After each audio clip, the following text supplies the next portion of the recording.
Hello दोस्तों, कैसे हैं आप लोग? केम छो? मैं हूं आपका दोस्त गौरव परियार। स्वागत है आपका हमारे यूट्यूब चैनल जीके पे इंटरटेनमेंट व्लॉग में।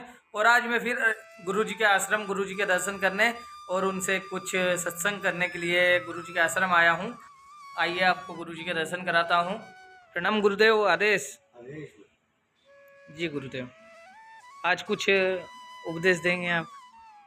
उपदेश तो धर्म के प्रति है बेटा। जी बोलिए। कि हमारा सनातन धर्म आदि अनंती है। जी न आते हैं न आदि उपजा। जब से सूरज चांद और स्थिति की रचा रची है, जी तब से ये सनातन की उत्पत्ति हुई है।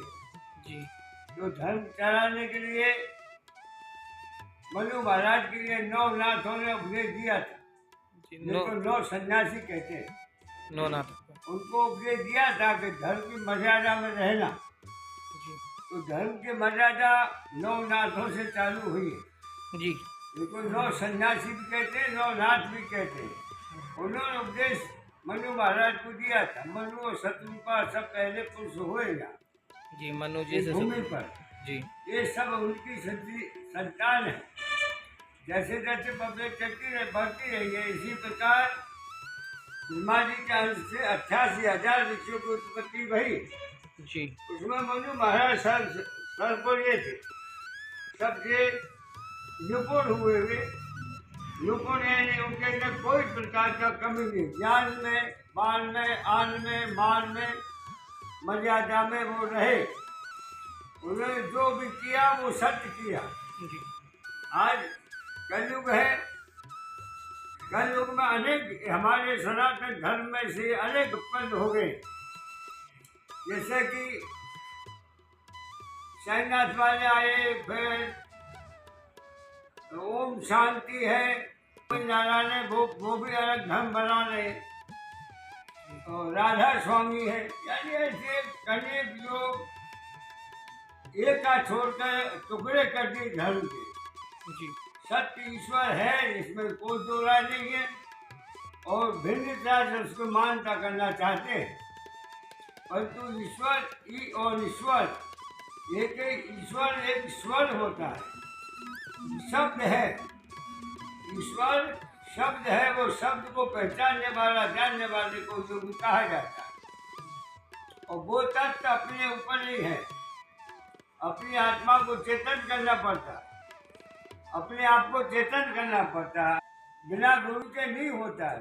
फिर भी माता पिता सबसे बड़े गुरु होते हैं। माता पिता की सेवा करने से, उनका आज्ञा का पालन करने से आपके मनोविचार और मन की शांति होगी, परमात्मा का ध्यान हो जाएगा।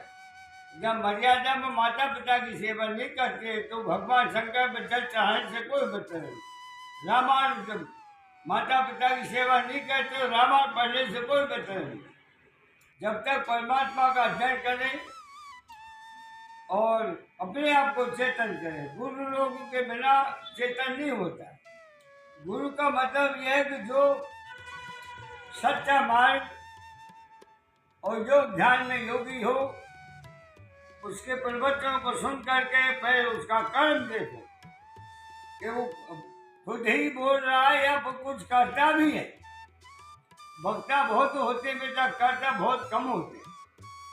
कर्म को करने वाला हो, ज्ञान वापी हो, और सुबह शाम उसका ध्यान रखो। गुरु जी हमारे जो प्रवचन देते के ब्रह्म मुहूर्त में बैठे हो, और गुरु जी बैठे हैं 12 बजे, और गुरु जी कह रहे कि माया से मोहम्मद करो, और गुरु जी के पास बड़ी बड़ी लंबी चौड़ी गाड़ी घूम रही है और एसी बंगला में पड़े हुए हैं, और तुम्हारे को बोलते हैं तो माया से मोहम्मद करो, माया भगवान का भजन करो।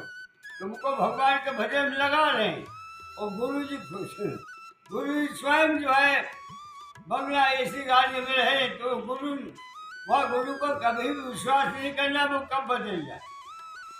जब तक संत नाम शांति, जिसको शांति नहीं वो संत नहीं। और मेहनत, जिसे मेहनत से कुछ बनाया उसको मेहनत कहते हैं। और साधु साधु नाम साधना, साधना चलता रहे, भगवान का भजन करे, दाल रोटी से ध्यान रखे, तो उधर के लिए तो कुछ चाहिए, उतना ही संत के लिए उतना चाहिए जितना वो भोजन और अपने कपड़े तक का व्यवस्था हो जाए। संत को इतना नहीं चाहिए जो आज 1-1 करोड़ की गाड़ियों में संत घूम रहे हैं और मकानों में जहाँ रहते हैं आश्रम में एक हर कमरे में एसी लगा हुआ है, तो वो परमात्मा का दर्शन कर ही नहीं सकता।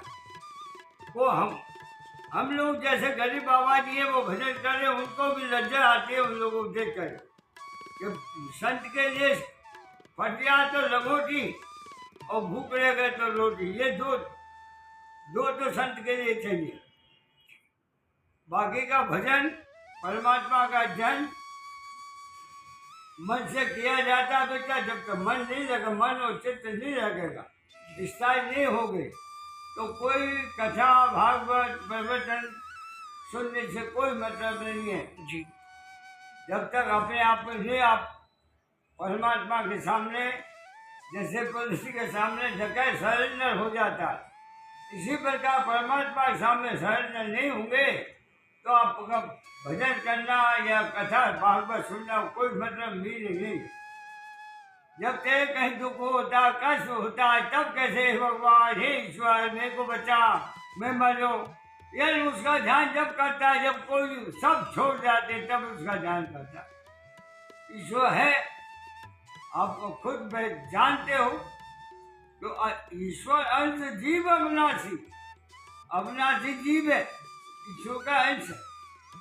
वो ईश्वर जैसे समुद्र में से बादल उठा पानी और छिन्न भिन्न पड़ के एक बूंद पूरे विश्व पूरी पृथ्वी पर पड़ता है, तो एक बूंद मान के चलो पानी जल तो वही है समुद्र का ही, पर वो एक बूंद रह के आया, तो हम लोग एक बूंद उसी जल के हैं, यानी उसी परमात्मा के अंश है जो परमात्मा सागर के समान है, उसका कोई आदि न अंश। अरे अगर वीडियो देख रहे हो तो हमारे चैनल को सब्सक्राइब करना भाई, और अच्छा हमको महसूस होगा कि आपने हमारा जो प्रवचन सुना और जो शब्द सुने इनमें कोई असत्य नहीं, हम सत्य बोल रहे हैं। अरे